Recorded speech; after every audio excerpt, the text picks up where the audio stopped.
ang kagikanan sa pagka-Kristiyano nagikan sa atong Ginoong Hesukristo. Sa hinungdan nga kining maong pagtuuha, ang Kristo man ang gatukod, ang Kristo man ang nag-originate niining maong gitawag og faith. So buti pasabot, kinahanglan ang usa ka pundok o ang usa ka tawo, kinahanglan na ay dili makwestiyon nga koneksyon gikan karon nga panahon hangtod pa atras ngadto kang Ginoong Hesukristo.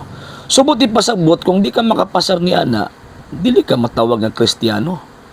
Kumusta man ang atong mga higalang mga sulpot? Makonekta ba ang ilang pundok o ang ilahang kaugalingon balik sa panahon sa mga apostol?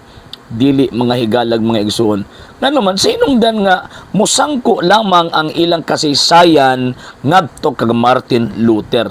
Actually, kining mga amigo nato nga mga sulpot di ni matawag ang Kristiyano gyud sa tinuod lang kundi ang dapat tawag nila mga Lutherans. Nga naman kay ang ilang pagtuo, ang ilang kasaysayan nag-originate mismo kang Martin Luther, dili kang Ginoong Hesukristo. Okay?